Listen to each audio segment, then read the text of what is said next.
हरे कृष्णा।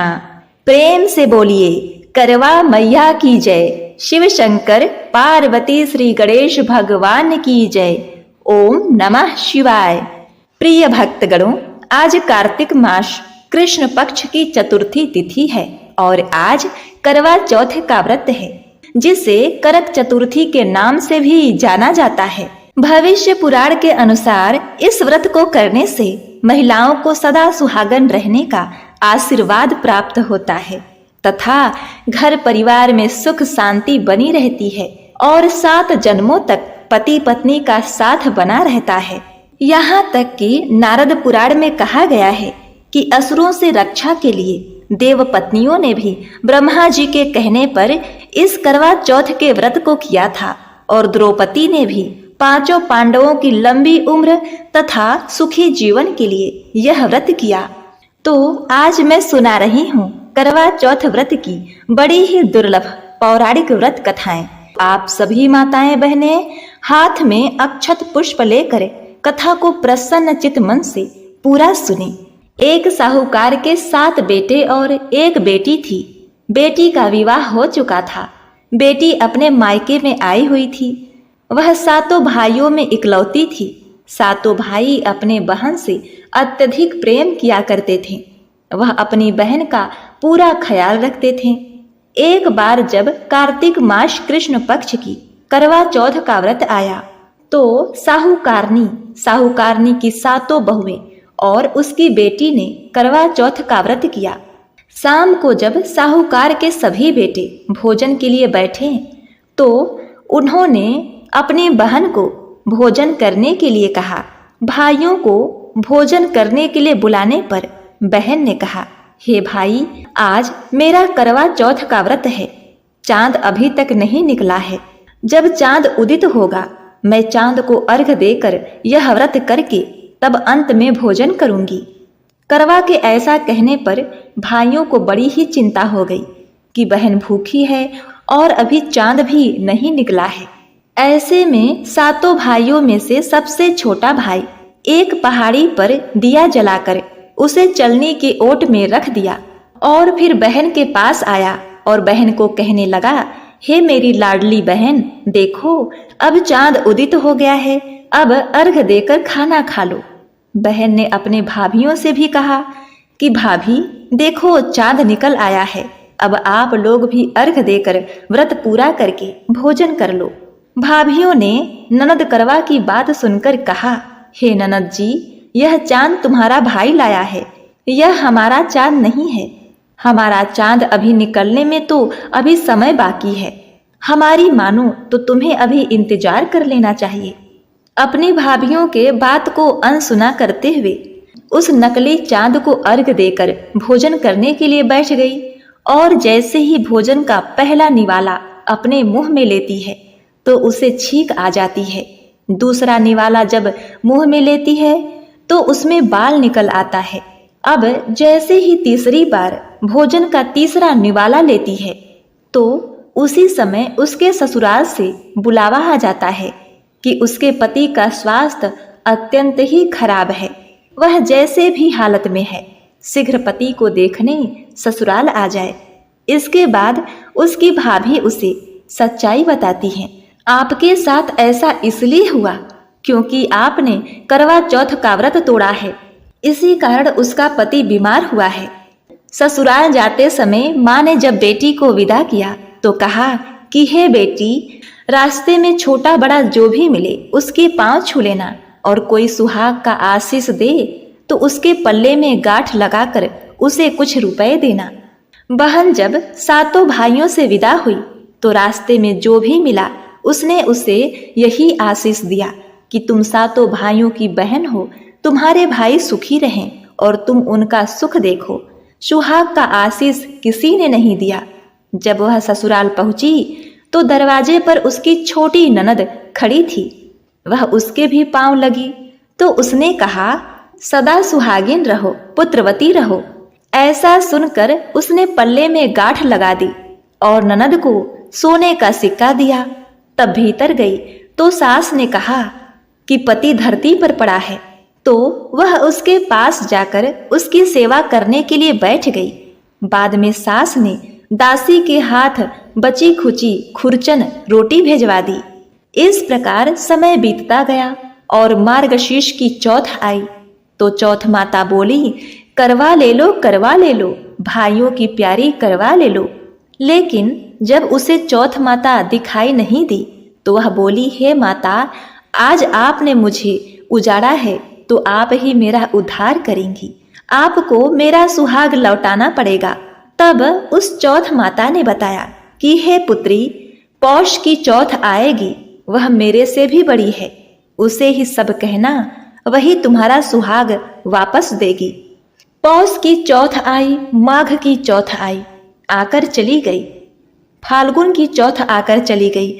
चैत्र, वैशाख, जेठ, आषाढ़ और श्रावण भादो की चौथ भी आई और यही कहकर चली गई कि हे बेटी, आगे आने वाली चौथ मुझसे भी बड़ी है, तुम अपना दुख उसी से कहना, वही तुम्हारे दुख को हरेंगी। अब जब अश्विन मास की चौथ आई तो उसने बताया कि हे बेटी, तुम पर कार्तिक की चौथ नाराज है, उन्हीं ने तुम्हारा सुहाग लिया है, वही वापस करेंगी, वही आएंगी तो पांव पकड़कर विनती करना। यह कहकर वह भी चली गई। जब कार्तिक की करवा चौथ आई तो वह बोली, भाइयों की प्यारी करवा ले ले, दिन में चाँद उगाने वाली करवा ले ले, व्रत खंडित करने वाली करवा ले ले, भूखी करवा ले ले। यह देखकर कार्तिक की चौथ माता का पांव पकड़कर वह गिड़गिड़ाने लगी, रोने लगी, कहने लगी, हे चौथ माता, मेरा सुहाग तुम्हारे हाथ में है, आप ही मुझे सुहागिन करें। तो माता बोली, अरे पापिनी, हत्यारिन, मेरे पांव पकड़कर क्यों बैठ गई? तब बहन बोली कि जो मुझसे भूल हुई है उसे क्षमा कर दो, अब भूल नहीं करूंगी। हे माता, मैं आपके पैर तब तक नहीं छोड़ूंगी जब तक आप मेरा सुहाग वापस नहीं करती। तब करवा चौथ माता ने उससे सारा सुहाग का सामान मांगा तो उसने 16 श्रृंगार का सामान करवा चौथ माता को दे दिया। तब चौथ माता ने अपनी आंखों से काजल निकाला, नाखूनों से मेहंदी निकाल, मांग से सिंदूर निकाला और अपनी छोटी उंगली से उसके पति पर छिड़क दिया। उसका पति श्री गणेश कहते हुए जीवित हो गया। जाते जाते करवा चौथ माता ने उसकी झोपड़ी पर लात मारी तो उसकी झोपड़ी महल में बदल गई। जब उसकी छोटी ननद खाना देने आई तो उसने देखा कि भाभी की झोपड़ी महल में बदल गई। वो दौड़कर छोटी ननद के पास गई और बोली, देखिए ननद जी, आपका भाई जीवित हो गया है, घर जाइए, सासू जी से बोलिए कि हमें गाजे बाजे के साथ लाएं। तो उसकी माँ गाजे बाजे लेकर वहां पहुंची। बेटे को जीवित देखकर उसे गले लगा लिया और कहा, मैंने तो साल भर पहले ही अपने बेटे को खो दिया था, तेरे ही पूजा के प्रताप से आज वापस मिल गया है। हे करवा चौथ की माता, जैसे आपने साहूकार की बेटी के साथ किया वैसा किसी के साथ मत करना, और जैसे उसके सुहाग को जीवन दान दिया वैसे सभी को दीर्घ आयु का वरदान देना और अपनी कृपा उस पर बनाए रखना। जय चौथ माता। प्रिय भक्तगणों, हाथ में लिए पुष्प और अक्षत को करवा माता को अर्पित करते हुए दोबारा से पुष्प और अक्षत हाथ में लीजिए और करवा चौथ की दूसरी कथा का श्रवण करिए। प्राचीन काल की बात है, इंद्रप्रस्थ शहर में एक दीनानाथ नाम का साहूकार रहा करता था। उसके 7 पुत्र और 1 पुत्री थी। पुत्री का नाम वीरवती था। 7 भाइयों की वह बहन थी। सभी भाई अपनी वीरवती बहन को बड़ी प्रेम देते थे। सभी भाई वीरवती को खुश रखने की कोशिश करते थे। धीरे धीरे जब वीरवती शादी के योग्य हो गई तो उसके पिता ने उसका विवाह सुदर्शन नाम के एक ब्राह्मण से करा दिया। उसके विवाह के बाद वीरवती खुशी खुशी अपने ससुराल रहने लगी।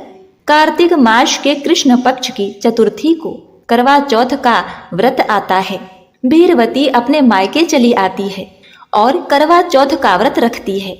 यह उसका पहला करवा चौथ का व्रत था तो उसे इस व्रत का नियम नहीं पता था। इस व्रत वाले दिन चाकू चलाना, सिलाई कढ़ाई करना मना होता है। इस बात का उसे ध्यान नहीं था। वह सुई धागा लेकर सिलाई करने के लिए बैठ जाती है तो सातों भाभियां उसे मना करती हैं कि हे ननद जी, आज के दिन सिलाई कढ़ाई का काम नहीं किया जाता। वीरवती अपने सातों भाभियों की बात को अनसुना करके कपड़ों को कढ़ाई सिलाई करने के लिए बैठ जाती है। ऐसे ही सारा दिन निकल जाता है और रात को वीरवती के सातों भाई काम से घर वापस लौटे और सभी भाई एक साथ भोजन करने के लिए बैठे तो सभी ने अपनी बहन को भी भोजन करने के लिए कहा। तो वीरवती ने कहा कि हे भैया, आज मेरा करवा चौथ का व्रत है। आज चांद देखने के बाद ही मैं कुछ खाऊंगी। वीरवती की बात सुनकर भाइयों ने सोचा कि बहन इतनी भूखी कैसे रह पाएगी, इसकी यह हालत हमसे देखी नहीं जाएगी। तब सातों भाइयों ने मिलकर एक तरकीब निकाला और वे घर के बाहर जाकर दिया जलाकर छलनी से प्रकाश करके पेड़ पर चढ़ जाते हैं और वीरवती को आवाज लगाते हैं कि हे बहन, चांद निकल आया है, अब तो अर्घ देकर भोजन कर लो। यह सुनकर उसकी सातों भाभियों ने कहा, हे ननद जी, अभी चांद नहीं आया है, आप इनकी बात मत मानो। अपनी भाभियों की बातों को अनसुना करके वीरवती ने चांद को अर्घ देकर कहा कि अब मुझे बहुत तेज भूख लगी है, मैं तो अब भोजन करने के लिए बैठूंगी। वीरवती भाइयों के बहकावे में आकर अपने भाइयों के साथ भोजन करने लगी तो पहले निवाले में बाल आ जाता है, दूसरे निवाले में कंकर और तीसरे निवाले में ससुराल से संदेश आ जाता है। उसके भाइयों ने सोचा कि वीरवती के ससुराल से करवा चौथ का सामान आया है। तो बाद में पता चलता है कि वीरवती के पति सुदर्शन की तबीयत बहुत ही खराब है। वीरवती ने अपने सातों भाइयों से विदा लिया और अपने ससुराल पहुंची तो देखती है कि उसका पति पूरी तरह से पत्थर बना हुआ है और वह चौथ माता से अपने भूल के लिए क्षमा याचना करने लगती है और वह पछताती है कि उसने अपने भाभियों की बात नहीं मानी और अपने भाइयों के बात में आ गई। हे चौथ माता, मुझे माफ करना, मैं अपने स्वामी को कुछ नहीं होने दूंगी। मेरी गलती की सजा आप मेरे पति को ना दीजिए, उन्हें ठीक कर दीजिए। ऐसे करते हुए वह विलाप करने लगी। उसने निश्चय किया कि चाहे जितना भी समय लगे वह अपने पति को ठीक करके ही रहेगी, अपने पति का जीवन दान वापस करके ही रहेगी। उसने करवा चौथ माता को कहा, हे माता, आप तो ममतामयी देवी हैं, इसलिए आप मेरा साथ दीजिए, मुझे हिम्मत दीजिए। वीरवती के भाई उसे आशीर्वाद देकर वहां से चले गए। वीरवती को अपनी गलती का एहसास होता है तो वह अपने पति के शरीर से नित्य प्रति रोज एक सुई निकाला करती थी। इस तरह से पूरा साल बीत जाता है और अगले साल फिर से करवा चौथ का व्रत आता है। वीरवती फिर सभी रीति रिवाज के साथ व्रत करती है और जब एक दिन अपने पति के शरीर से एक सुई निकालने ही वाली रहती है तब बाहर करवा बेचने वाला आता है और वह करवा लेने के लिए बाहर चली जाती है। तभी गोली नाम की उसके घर की एक नौकरानी उसके पति के शरीर से बची हुई एक सुई बाहर निकाल देती है। करवा माता की कृपा से उसका पति जीवित हो जाता है और होश में आकर बैठ जाता है। उसने उस नौकरानी गोली को ही अपनी पत्नी समझ लिया और अपनी पत्नी वीरवती को उसने नौकरानी समझ बैठा। अब यह सुनकर वीरवती को बड़ा ही दुख हुआ। वह मन में करवा चौथ माता का ध्यान करते हुए एक नौकरानी की तरह जीवन यापन करने लगी। इस प्रकार करते करते 1 वर्ष बीत गए। एक दिन फिर से करवा चौथ का व्रत आया। उस दिन सुदर्शन बाहर किसी काम से बाजार जाने वाला था तो उस नौकरानी गोली ने कहा कि हे पतिदेव, मुझे आप हार श्रृंगार लेते आइएगा। तो यह सुनकर वीरवती ने भी अपने पति से कहा, आप मेरे लिए काठ की गुड़िया लेते आइएगा। यह सुनकर सुदर्शन बाजार चला गया और वह एक काठ की गुड़िया लेकर आया और हार श्रृंगार का सामान गोली को दे देता है। उस दिन वीरवती करवा चौथ का व्रत किए हुई थी और बड़ी ही दुखी थी, और वह उस काठ की गुड़िया से बात करने लगती है कि गोली बन गई वीरवती, वीरवती बन गई गोली। यह बात उसके पति सुदर्शन ने सुन लिया तो कहा कि तुम यह क्या कह रही हो, इसका मतलब क्या है। तब उसने वह सच्चाई बताने से मना कर दिया। इस बात से सुदर्शन को बड़ा ही गुस्सा आया। उसने अपनी तलवार निकालकर कहा, यदि तुमने सच नहीं बताया तो मैं तुम्हें मार डालूंगा। इस बात से दुखी होकर वीरवती ने सारी घटना बता दी। अब सुदर्शन को भी सब याद आ जाता है। सुदर्शन अपने किए के लिए क्षमा याचना करता है और करवा माता से भी क्षमा मांगता है। सुदर्शन ने अपनी पत्नी वीरवती को फिर से अपनी पत्नी का दर्जा दिया और उसे सभी सुख प्रदान किए और उस झूठी नौकरानी को घर से बाहर निकाल दिया। करवा चौथ का व्रत करने से वीरवती को अपने पति का अटूट प्रेम प्राप्त हुआ। उसने विधि पूर्वक करवा चौथ का व्रत किया और अपने पति सुदर्शन के साथ खुशी खुशी जीवन यापन करने लगी। तो प्रिय भक्तगणों, करवा चौथ माता का जयकारा लगाते हुए हाथ में लिए पुष्प और अक्षत को माता के सामने समर्पित कीजिए और ओम नमः शिवाय कहते हुए अब तीसरी कथा का श्रवण करिए। चौथ माता की कथा। यह कथा अखंड सुहाग देने वाली कथा है, तो इसे पूरा अंत तक सुनिएगा। पुराने समय की बात है। एक ब्राह्मण था जिसके घर एक बेटा और बहू थे। बेटा और पिता कुछ कमाते तो नहीं थे। जो बहू के साथ आया हुआ दहेज का धन था उसी से अपना काम चलाते थे।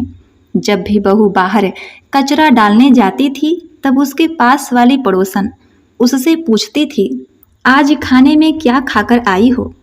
तब वो बोलती कि मैं तो बासी और ठंडा भोजन खाकर आई हूँ। एक दिन साहूकार के बेटे ने यह बात सुन ली। वह वहाँ से चला गया और अपनी माँ के पास जाकर बोला, माँ, तू तो अपनी बहू को रोज गर्म खाना खिलाती है और वह फिर बाहर जाकर यह बोलती है कि मैं तो बासी रोटी खाकर आई हूँ। तब माँ ने कहा, बेटा, मैं तो चारों थालियों में बराबर गर्म खाना परोसती हूँ। यदि तुम्हें यकीन नहीं हो तो खुद देख लेना। वह अगले दिन तबीयत खराब होने का बहाना बनाकर कंबल ओढ़कर लेट गया। तब उसको यह देखकर आश्चर्य हुआ कि बहू ने तो गरम गरम खीर और खांड का भोजन किया है। और जब बहू बाहर गई तो वह उसके पीछे पीछे जाने लगा। तब पड़ोसन के पूछने पर बहू ने वही बात दोहराई कि मैं तो बासी रोटी खाकर आई हूँ। उसका पति उससे पूछने लगा कि तू अभी अभी तो गरम खाना खाकर आई है और पड़ोसन से कहती है कि मैं बासी ठंडा रोटी खाकर आई हूँ। तू झूठ क्यों बोल रही हो।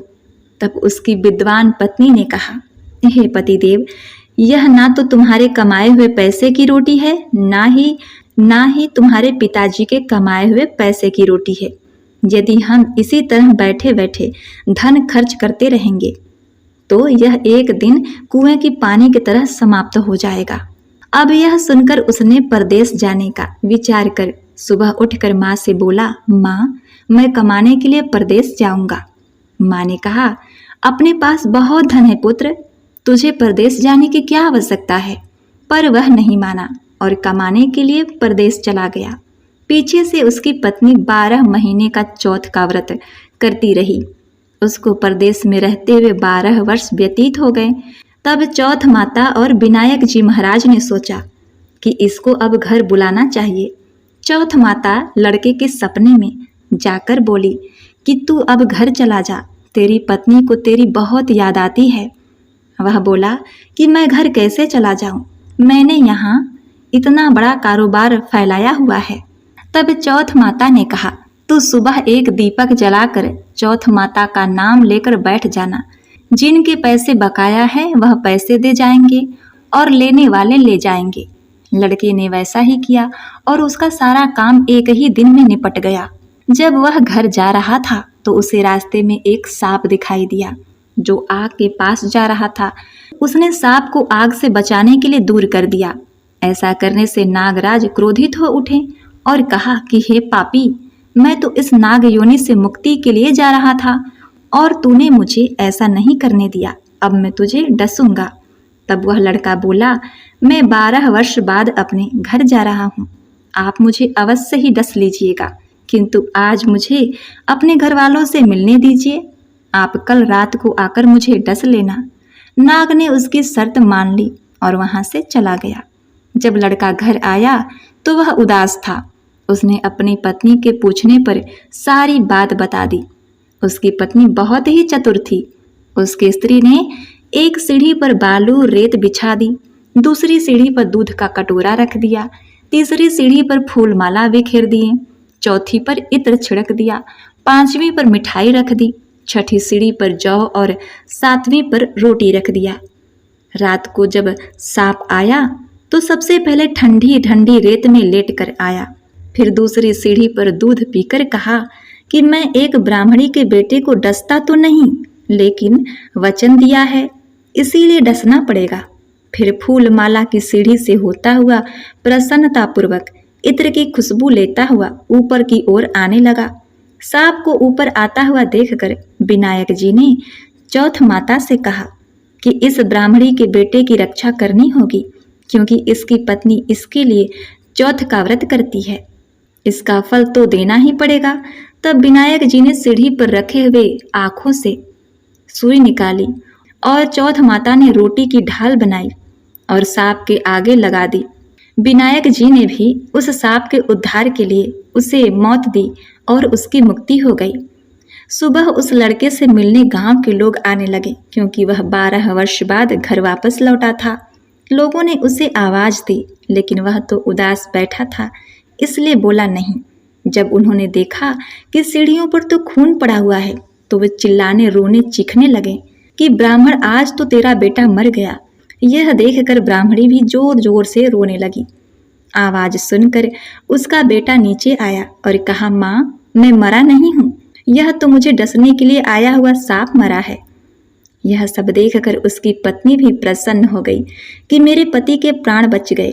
उसने चौथ माता को धन्यवाद दिया और कहा, यह तो चौथ माता ने मेरे व्रत करने का फल दिया है।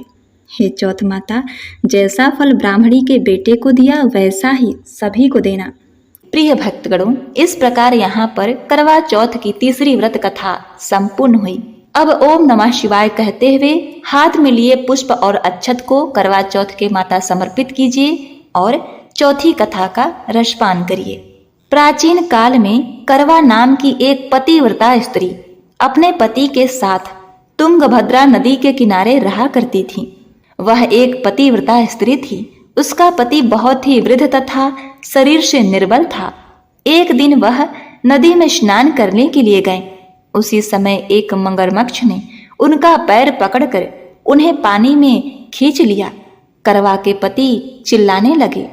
पति के चिल्लाने की आवाज सुनकर करवा दौड़ती हुई आई और फिर बिना एक पल व्यतीत किए हुए पानी में छलांग लगा दी। वह एक पतिव्रता नारी थी, उनमें काफी बल था। उसने अपनी सूती साड़ी के धागे से उस मगरमच्छ को बांध दिया और अपने तपोबल के माध्यम से उसे लेकर यमराज के पास पहुंची। यमराज ने करवा से पूछा, हे देवी, यहाँ आने का कारण क्या है? आप क्या चाहती हैं और यह मगरमच्छ कौन है, कृपया बताइए। यमराज की ओर करवा ने हाथ जोड़कर कहा, प्रभु, इस दुष्ट मगरमच्छ ने मेरे पति को मारने का प्रयास किया है। मैंने इसे अपने तपोबल से बांध दिया है। इसने एक पतिव्रता नारी के पति को मारने की कोशिश की है, इसे दंड दीजिए। यमराज ने कहा, हे देवी, अभी इस मगर की आयु शेष है, मैं इसे दंड नहीं दे सकता हूँ। करवा ने कहा, यदि आप मेरे पति को चिरायु का वरदान नहीं देंगे और इस दुष्ट मगरमच्छ को दंड नहीं देंगे, तो मैं अपने तपोबल से आपको ही नष्ट कर दूंगी। करवा की बात सुनकर वहीं पर खड़े चित्रगुप्त जी सोचने लगे कि अगर इसकी बात न मानी जाए तो अनर्थ हो जाएगा, अतः इस मगरमच्छ को मृत्यु दंड मिलना ही चाहिए, क्योंकि करवा के तपोबल की अनदेखी करना अनर्थकारी हो सकता है।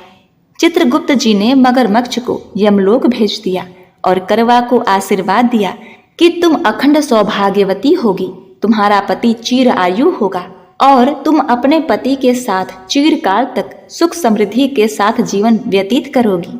चित्रगुप्त जी ने कहा कि हे देवी करवा, जिस तरह तुमने अपने पति के प्राणों की रक्षा की है, जिससे मैं तुझसे बहुत प्रसन्न हूँ, और मैं तुम्हें वरदान देना चाहता हूँ कि इस आने वाले समय में आज के दिन कृष्ण पक्ष की चतुर्थी के दिन जो महिला पूर्ण विश्वास और निष्ठा के साथ तुम्हारी पूजा करेंगी, उनके सौभाग्य की रक्षा मैं करूंगा। अब चित्रगुप्त ने करवा माता को यह आशीर्वाद दिया और उन्हें वहां से विदा किया, और करवा माता सदा के लिए अखंड सौभाग्य प्राप्त कर लेती हैं। और तभी से करवा माता के आशीर्वाद से सभी सुहागन अखंड सौभाग्य को प्राप्त करती हैं। बोलिए जय करवा माता।